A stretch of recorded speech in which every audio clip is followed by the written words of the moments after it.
Welcome to Sputnik, orbiting the world with me, George Galloway. And me, Gayatri. I've known my next guest for almost 40 years, though she was obviously a baby in arms then. She grew up to be one of the longest-serving Labour members of Parliament for Vauxhall in London, where she has remained absolutely faithful to her beliefs, even when those around her changed theirs in the prevailing winds.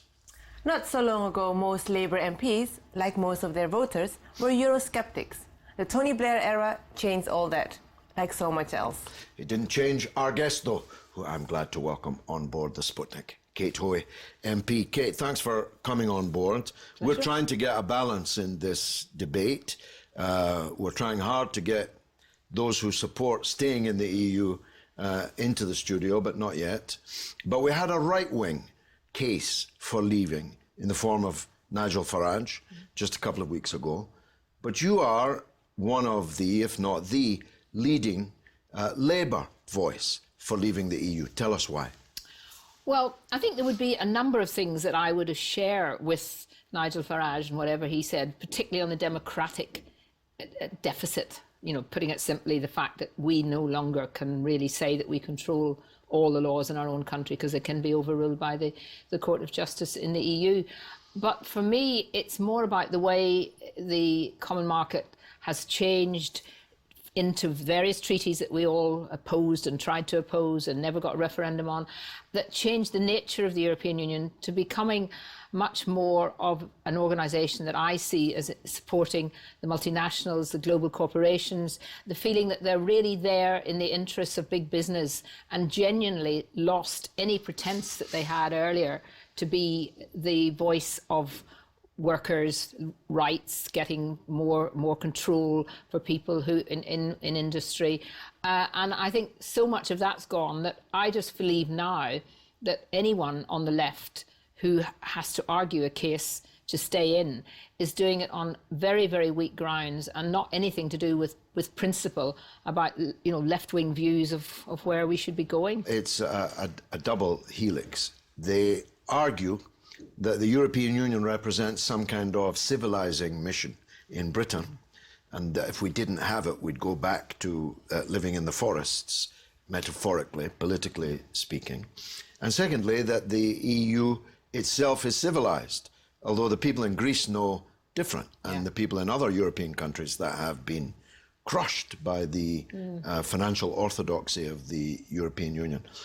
But I was just tweeting this week that it shows such a lack of confidence in our own people that we cannot, for example, vote a Labour government in, which the British people have done 11 times. Absolutely, and I've said that at a number of meetings. I've been going round with a few of my colleagues who are on the same side to speak at Labour Party meetings. They did try to stop constituencies actually having these debates. The General Secretary sent out a letter basically saying, you know, there is a policy on this.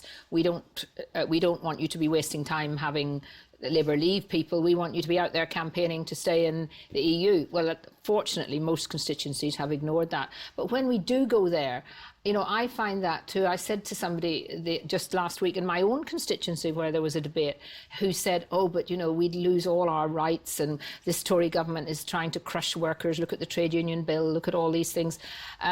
This would just be catastrophic if we left the EU. And I just turned around and said to him, so why are you in the Labour Party if you actually think we're never going to have a Labour government again? And he, you know, retreated a little bit because it's true. Any Labour government could do the things, and we didn't do them, unfortunately, during the Blair era. We did some things, but we didn't do what we could have done. In my view, we should be strengthening the rights of people at work and not waiting for 27 other countries to decide that that's a good thing. And it's from the era of Delors, isn't it? But yes, Delors that is speech. Long, Do you dead. remember the speech? Yeah. He came along, told the Labour Party, this is it. And we were fighting Margaret Thatcher at the time, and Margaret Thatcher had brought in a lot of things that were against the basic tenets of being trade union and trade unionists. And I think he convinced the Labour Party that this was the way to get round Mrs Thatcher. And unfortunately, despite the warnings of some very solid people who unfortunately are no longer around, like Tony Benn and Peter Shore, we went along with that. And then all during the Blair era, and I was a minister in the Home Office when I would go out with Jack Straw to Brussels. At that time, there wasn't majority voting. So we did have a block on certain things in the whole social and justice area. But every time we would be trying to block something that was silly, we'd get a diktat maybe a couple of hours later from the British UKREP, our representative at the European Commission, who would say, oh, Downing Street don't want that blocked now because we want something else in another area that's more important. So poor Jack would have to go in then and sort of eat humble pie and say that we were going to accept it. So I saw the whole way this machine worked, and I just thought, it's not the kind of politics I want. I don't like that idea that, you know, you scratch my back and I scratch yours. Your constituency, Vauxhall, happens to be quite a hub for Portuguese and Spanish diaspora. What's their voice in this debate? How is their fate going to look like? Most of them will have a vote who are here, and the Portuguese community, particularly in Stockwell area, has been there for a very long time. It's growing, but it's been there. And, you know, I talk to them because I don't, their life will not change. The idea that somehow that if we vote to leave on the 23rd of June, that they will be out the next day is just such nonsense, just as it is if you know, I happen to be, well, I don't, but if I had a home in Spain, I'm not going to lose my home the next day. And I think the whole tenet of, as we know, of the government and of all the people who are the establishment, because this is establishment to me against the people. Genuinely, this is, you know, the big banks, the big, all the political parties, you know, they just want to give the very, very, very worst extremist kind of fear thing. And I think I'm just beginning to feel that it's so much now and it's happened so quickly that it could backfire very much on David Cameron. I think he's looking angry and looking Yes, and frightened. still with months to go. Months to go, yeah. So there may be diminishing returns already setting in. Gayatri pointed out the Spanish and Portuguese people living in your constituency, and we know them well. But of course there are others, many, many others in your constituency from a Commonwealth background. Absolutely. And those Commonwealth citizens have been shamefully abandoned by Britain's time in the European Union. We joined, and you look back on it now, I voted, one of my first votes, I voted not to, not to stay and to leave then.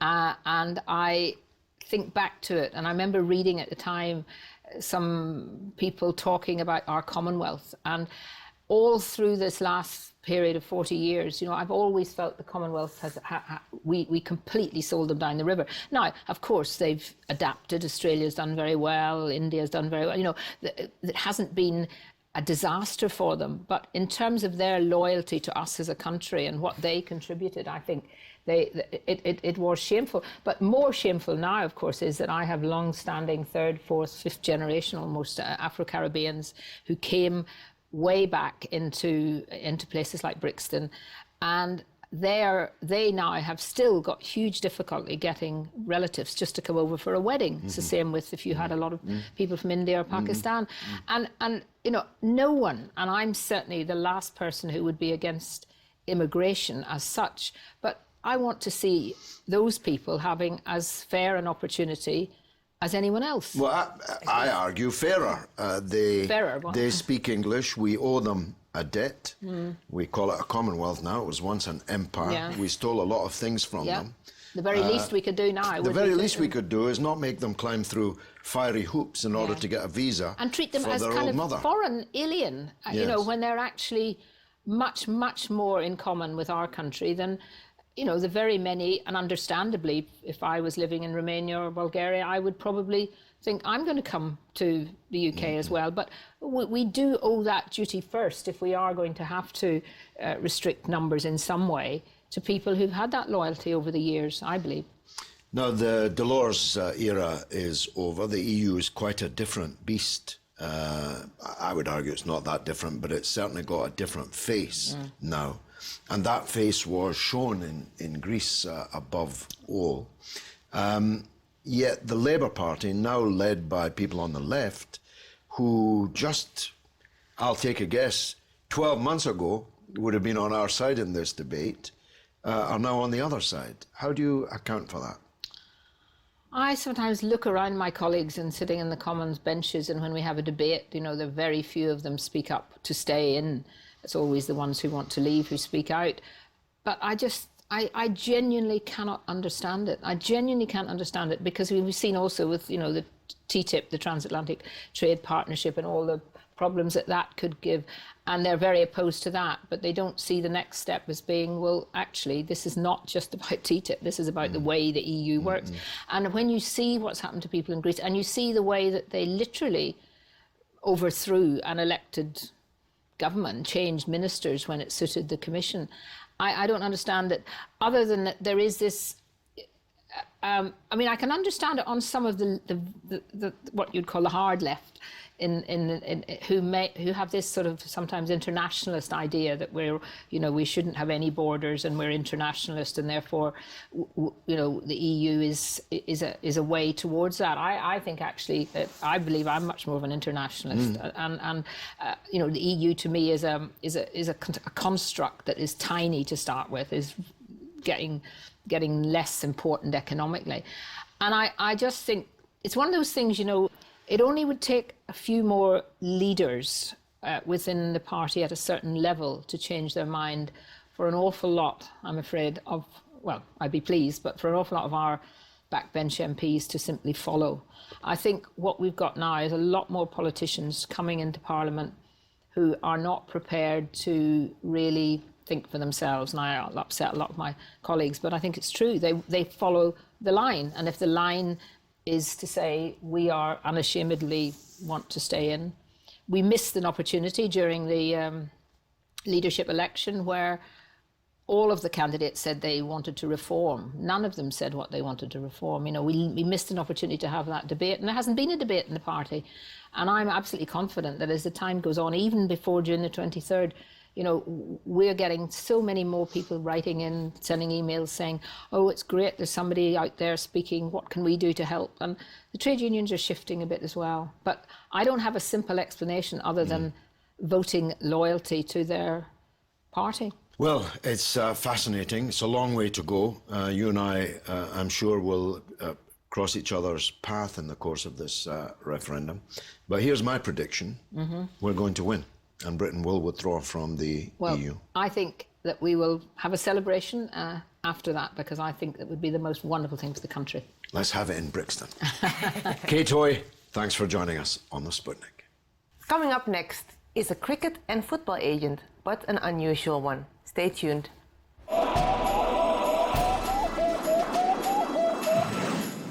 Welcome back to Sputnik. It's a man's world, especially in football and cricket. More women than ever play the games, but not many get paid for it, at least paid enough to make it worthwhile to have an agent. Our next guest is such an agent, and I'm proud to say Britain's very first woman agent in international cricket for the English Cricket Board. She's also director at Lancashire Cricket and Football Association. She's a model too, and I'm delighted to welcome Fara Gorsi on board the Sputnik. Fara, thank you for coming. Welcome on board the Sputnik. Coming Tuesday, it's International Women's Day, and you have made such a breakthrough in this men's world, not only as the first woman agent, but also as an Asian. Tell us about your journey and your world. It's been quite an exciting one. I've always had a passion for sport and cricket, as you know. Being Asian and cricket, it's in our genes. So I've been brought up with cricket, and I love it. I have a passion for cricket. Football as well, but then again, a variety of sports. But I took my exam at the English Cricket Board, got my licence in April 2014, and from then on, it's just been a roller coaster of so many opportunities have opened up, and I am really proud to say I am, you know, UK's first cricket agent, and as in theme with the International Women's Day, it's nice to be involved in such a male-dominated industry. Fantastic. You say that cricket's in the genes of Asian people, and of course that's true. Yes. But mainly Asian men. Insofar as that's the case, is there a reaction from some of those Asian men about women cricketers coming through, and about you as the first cricket agent? I mean, if I was asked this question prior to me getting involved in international cricket, I would have been reluctant somewhat apprehensive. But only recently I've been involved in Pakistan Super League. So I was in Dubai last week, and I have 2 clients in the Pakistan international team, and the amount of respect and warmth and welcome, and, you know, one of my clients actually turned around to me and said, we respect a lot that, you know, there are so many characters in cricket, in sport alone, but from we know as Asian men can be quite a tough, you know, tough community to deal with, challenging as well. So I received a lot of respect and warmth there, and it crashes down one more barrier for me that I've made through the Asian, you know, the Asian industry. Not only that, the men, and now from that trip alone and supporting this Super League as well, I've had more work generated, more people are coming my way. So I would say, as a woman, yeah, it's challenging, but then I've used it to my advantage, and I'm passionate about what I do. So if someone can see that, it goes, again, hand in hand in what I do. And the players, they have a lot of respect, and I like having that respect, because, you know, sometimes you see that in a sports and environment that women don't, and, you know, it does What about happen. the crusty old white men in blazers who run cricket and much of the Football Association too? Is their main problem with you that you're an Asian or that you're a woman? I wouldn't say it's a problem, if I'm honest. I've been over to Lord's, and I'll be 100% honest. I walked into Lord's in the members area, and this was last summer, and everyone had to take a double take. And I was the only Asian in the members area. The Lord's... The Lord's members area, Ground. Lord's Cricket Ground, right. sorry. And that was surprising. Yet there was no, you know, more surprise looks. I'm good friends with people at the England Cricket Board, more to say the chairman, Colin Graves, who I know very well, who's very supportive in what I do, and somewhat I use him as a mentor. And I think it's just, there will always be prejudice within certain areas within all sports. But again, I think the responsibility lies with the person themselves to, okay, there is the prejudice and there is certain barriers you have to overcome, but I'd like to think I'm an optimistic person, and I'd like to think I can charm them in a professional manner enough to accept me, to work side by side with me. Well, you got off lightly in the members area at Lord's, because a black woman Labour MP reported this week that another MP, a white Conservative male MP, when she got into the members' lift, said, you know, this lift actually isn't for cleaners. But she was an elected member of Parliament. Dawn Butler is her name. No. So if all you got was a double take, you got off lightly. Now, for the viewers who don't know this world, tell us what you actually do as an agent. My company's called Think Sports, and it's a sports management company. So we do contract negotiations, we do sponsorship deals, we do brand endorsements, we do commercials, we do PR. Basically, as much as an agent and as a manager we can do, we take under our belt. Only recently I've been involved, whilst I've been over in Dubai, with broadcasting rights for the next series of PSL. So again, I've got my degree in sports management, so where I can utilise my degree and generate more income, I will do. And on the player itself, there's a lot to do with the player. You can do interviews, magazine interviews, paper interviews. So you're basically their PR, their publicist, and then away from that, you're looking at your company as a whole, and you're trying to promote that through media. You do your own PR as well. Sponsorships, commercial deals, a lot. Are you a problem solver? I mean, for example, let's imagine a hypothetical cricket star or football star gets themselves into a bit of trouble. Do they call you? Yes, and I've had... You're the call Saul, as they say. I've had a couple a couple of clients, and just to have people on board to assist me. And I have a doctor, I have a psychologist, sports psychologist, Richard Dean, who I work with quite closely as well. And recently, a client has been through a bit of a tough tough time, and they will get on the phone to me, whether it be 3 o'clock in the morning, whether it be 4 o'clock, or I am their agent and they can pick up the phone to me. And yeah, I like to think as a manager that I'm also a mentor and not your classic agent that just comes in, because agents, let's be fair, agents haven't got a good name. Well, you've taken the words right out of my mouth, because they really don't. No. I mean, Alex Ferguson and many others, although Mr. Ferguson's son also became an agent. Yes. But it's often the case that agents are cursed as being a part of a despoilation of the game, really. Yes and no. If I'm being honest, I have seen that with other agents, and I genuinely believe it's a title. It somewhat is a poison chalice. You can take it, and no matter how good you are, your clients, if they say something or something in the relationship doesn't go as planned, then yes, it's similar to any other role. I would say as a director, as a manager. When you're managing people, I think it's crucial that you are yourself 100%. And I say this because when I've dealt on the football side, I would say it would be, if I can use, a murkier world than cricket. So you have to be really? in different situations, you have to try and be yourself at all times. Your principles and morals and values are always challenged. So whether then the agent takes that on board and thinks, well, I'm making my money here, the responsibility really does lie with the person themselves. I don't think it's fair, and I would say this as an agent, I don't think it's fair to tar every agent with the same brush and say, here it's just that they're always after more money for their client. That's their job. Yes. And they're encouraging their client to follow the money, and therefore the idea of team loyalty, club loyalty, community loyalty goes out the window. And no matter how many times they kiss the badge on their shirt, if you come along with a better offer that you've got them from someone else, well, they'll be kissing a different badge.